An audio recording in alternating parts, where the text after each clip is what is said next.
Hello YouTube, this is a Satsu 5 and this is a review over two Victorinox Swiss Army knives. I'm making this a double feature because the knives are so similar, but you're probably wondering why I have the gun in the background. Well, I'll give you 3 seconds to guess and then I'll tell you why the gun is in the background. 1 Mississippi, 2 Mississippi, 3 Mississippi. Okay, let's go. I bought this knife to match my gun. This is my favorite handgun that I own. I own 3 of them. I've owned several other handguns in the past, and I traded them for the next handgun. And this is the newest addition to my handgun collection, which I traded for. It's the Ruger Mark III 22 caliber handgun, and it has a.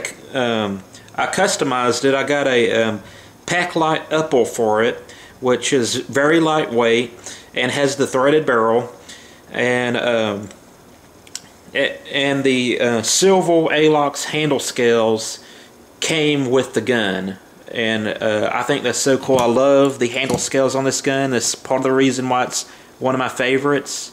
And yes, I bought the knife to match my gun. Not that I'm going to be displaying the gun. I'm not going to be walking around town with it off my hip. I'm not going to be hanging it up on my wall or anything like that. I just saw the connection between the knife and the gun, and I had to get it. And as you can see, they're both textured ALOX, which is very comfortable in the hand. And they both have the red logo in the, well, not the center of the gun, or the handle, but in the center line of the gun. And they're both, you know, the red logo. You got the Victorinox flag and the Storm Ruger eagle. And I like the fact that they match. And I ended up with this second Victorinox, and they're so similar, I wanted to put them in the same review. Now let's get started on the knife review. I'll leave the gun in the background for your viewing pleasure. This is a Pioneer. Pretty much the only difference between this knife and a soldier's knife is the fact that it has a split keyring on it. The soldier's knife does not have that feature, but all the tools are exactly the same as the soldier's knife. They were ALOX like this, and I think they're awesome. But the soldier's knife and ALOX has been discontinued, and they cost a lot more than this. So this is what I got. This on Amazon, I think it's like Amazon Prime at price. It's around $28, $28.29. It has the standard inox steel blade, pin blade, and just for your information, the name Victorinox was not always the name of the company. It was first named Elsner, and then after the last name of the founder of the company, and then it was named Victoria after, I think, is it Charles Elsner or Carl Elsner? I can't remember. But it was named after either the mom or grandpa, depending on which generation I'm referring to. And then when stainless steel was introduced to the company, they took Victoria and then Inox, which Inox means stainless steel, or was at least abbreviation to the word stainless steel in that language. Now, now that I got that out of the way, let's do the review. Like I said, it comes with a standard pin blade, very functional. It has a point on it. You can do some piercing cuts with it. Has a little bit of belly, not a whole lot, but it does have some belly. And this knife with this blade shape would be, to me, a perfect first knife for a kid. Depending on what age you feel you want to give your kid a knife, that's up to you. I think this would be a good schoolboy's knife, which is a concept that some schools kind of not acknowledge, but it does happen. A lot of the inner city schools don't allow knives. My school on paper didn't allow knives, but everybody carried them anyways. And you know, I always said, if the teachers would legally allow me to carry a knife like this, I wouldn't carry a tactical knife, although I don't know if I would really do that or not. I always carried a tactical knife in high school, but I would use this one in front of the teachers and not intimidate anybody. And this is a very non-intimidating, non-threatening blade, so that's cool. So if you're in a place that doesn't exactly appreciate knives and they're scared of them, this is a very non-threatening knife to pull out of your pocket and use. Like I said, it has the Alox handle scales. It's very comfortable in the hand. It's textured. It's not sandpaper, but it's textured. Your hands can still slide up and down, but it still gives you enough purchase when you squeeze it that you get a good grip on the knife. And it feels good to the hand. By the way, it comes with the engraving plate, and I'll talk about that later. But it comes with a can opener slash screwdriver and all, and a flathead screwdriver slash bottle opener slash wire bender. And the biggest complaint I'm going to hit on this knife is the blade steel. Now, the blade steel can be a very good thing or a very bad thing depending on your point of view on this knife. That's why I'm listing it as kind of a con, but it has some pros, and I acknowledge those pros. But the con is that this knife still is pretty soft. It's relatively soft compared to other steels, and that means it's going to dull quicker. That means if you use one of the blades for something, or one of the tools for something that's not designed to do, it may bend or disform or disfigure. And that's about it. I would like to see Victorinox use upgraded steel, maybe in the blade, but that would probably increase the price as well, and some people might not like that price increase. But the cool thing about this inox steel, the thing that redeems it, is that although it is soft and will not hold an edge forever like the super steels, it's a hell of a lot easier to sharpen than a lot of the super steels. And people who are familiar with sharpening knives, who are confident in it and do it on a regular basis, a lot of them don't mind having a softer steel because it's easy to sharpen. You just you put it on a spatula sharp maker, do a couple swipes on that, maybe some other ceramic sharpener. You strop it a couple times and it's good to go. And as long as you touch it up after you use it, it's very easy to maintain in that way.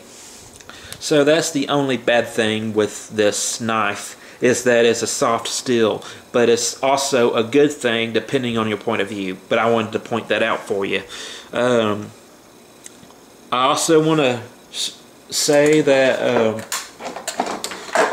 it's a very interesting topic because 3 of the functions on this blade you can do with a tactical photo. You can open up bottles with a tactical photo. Or any strong knife. You can open up cans with a tactical photo, and you can cut with a tactical photo. But I wanted to point this out because I've done these things with tactical photos, but they kind of act as a multi-purpose tool in that sense. But it really helps if you carry a small knife of this sort with you, so you don't have to use your tactical photo for those tasks. You can keep it sharp and ready for whatever may come, be it opening up a box or opening up people. And you can use this one to do the can opening, the bottle opening, and I guess the hole punching and the cutting. And it keeps your tactical photo ready for for important stuff and the not so important stuff. You can use the Swiss Army knife for, and you won't intimidate anybody when you pull it out to open up a Coke bottle, as you may with one of these types of knives. Now, the tool setup. I got this set up because it's very close to the soldier's knife setup, and it has, to me, 3 of the most important tools on the Swiss Army knife. It has the awl, it has the can opener, and it has the blade. And the can opener also has a small flathead. To me, the can opener was a must on a Swiss Army knife. The blade is obviously a must. I can live without the cap lifter. Although I can open up a glass bottle with my tactile photo, and it does it relatively safely without damaging my blade. But I don't drink from glass bottles that often. So I don't drink beer. So I don't really need the cap lifter. Now, I did use the flathead screwdriver for prying, and it held up very well. But I'm not too... the bottle opening function isn't that important to me. In fact, if I really needed to open a glass bottle, I didn't have my Cold Steel on me, if I didn't have my Emerson on me, I'll just use the can opener. Which is strange because no one's never thought of it, but it basically kind of works off the same principle. You have a hook, and you have some kind of level, and you can, with this, you pop the bottle off. This will actually cut into the Coke bottle, but you still can torque it enough.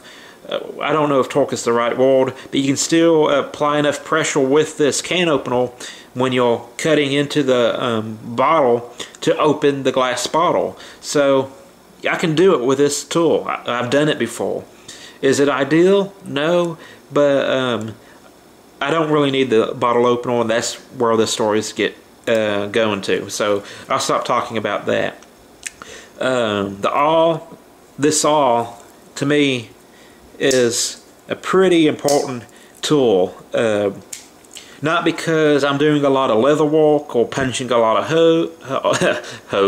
punching a lot of holes. I found that this awl is awesome for cleaning fingernails, and depending on which side you use, this one is the angled side. You know, it's kind of it's kind of dished out. You can use that to clean your fingernails, and I've been working today, so I have stuff in my fingernails. And then you have, this is the beveled side, and you can also use that to scrape the inside of your fingernails and clean them as well. So you can use this to clean your fingernails on either side, and it's to me a lot better than using the pen blade that comes on the Swiss Army knife. Don't get me wrong, this pen blade is really cool, especially for EC/school tasks. Like if you're bringing this knife to school, this blade shape comes in handy. Believe me, I know. And I want to have kind of a weird moment. This awl could also be a good, possibly self-defense thing. Not that the Swiss Army knife is a tactile knife, but you know, it's very sharp and pokey, and I've kind of poked it on my hand and stuff, and it's pretty painful. So it's not going to be lethal unless you get someone in the neck or anything, but hey, keep that in mind. I'm going to stop talking about the tactile purposes of the Swiss Army knife because it's kind of ridiculous. But anyways, about this engraving plate, I bought my brother a Inox, or not Inox, but a Alox handle scaled Swiss Army knife for his birthday, and I was going to get this engraved. Beard's Fine Jeweler said they didn't engrave knives, and I took it to a place in my town called AAA Trophy. They do a lot of custom business cards and plaques and stuff, and they do some engraving. And the woman that did the engraving said that she wouldn't be able to put this in the engraving mount without damaging the aluminum. So I didn't get to engrave my brother's birth date or name or initials in that engraving plate like I planned. But keep that in mind. You might not be able to engrave that with any professional engraver. You can get your Dremel out and kind of scribble on it, but you might not be able to get the really fancy stuff.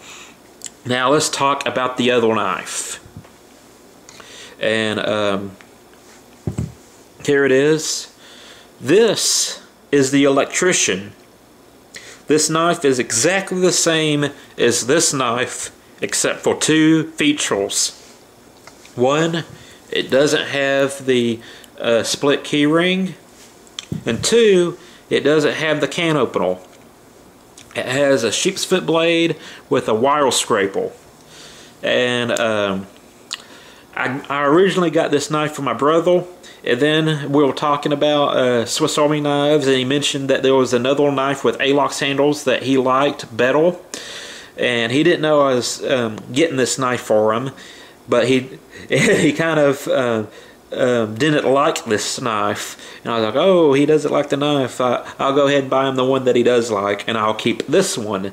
Maybe sell it, maybe trade it, or maybe just, I don't know, do nothing with it. But this knife has the sheep's foot blade, which is good for like cutting coupons out of a advertisement book or sales paper, and it's also good for opening up packages because of this abrupt angle, this point. It's good for opening up packages, mail, and I tried this once, but it has this beveled wire scraper right here, and you don't want to really use that as a finger choil because it's not a finger choil. It actually has an edge on it, and I use this to trim and cut into my nail, to use it to trim my fingernails, and it's not the best thing for that. I was just curious. I wanted to see if I could use this knife for something else. It will get the job done, but it's not. You'll be better off with fingernail clippers. Let's put it that way. I think this knife was around the same price as the Pioneer, and which is like $28. If you want one, I'd say get the one with the can opener, because to me that one's more practical. In my opinion, when it comes to Swiss Army knives, what's more important? Opening up your barrel or opening up your can of beans? I know some people will say opening up the barrel, but I'm not a barrel drinker. And besides the blade and the awl, the can opener is the most used function on my Swiss Army knife. So both me and my brother agree that we would rather have the can opener than the sheep's foot. And I would like this knife a lot more if they got rid of the bottle opener and kept the can opener and then put the sheep's foot on it. And another thing, I always like my slip joint knives to have more than one blade. This one does not. This one has two blades, the sheep's foot blade and the pin blade. And so that's cool. You know, you can kind of keep one scalpel sharp and then use the other one for everyday task. But that's it. They're the same size, and they look exactly the same from the outside except for that split key ring, and they both match my gun. And that is the review. I hope I didn't bore you to death too much. I kind of got off subject a couple of times. But there it is. I hope y'all have a great day. I'm a Satsu 5, and I'm out.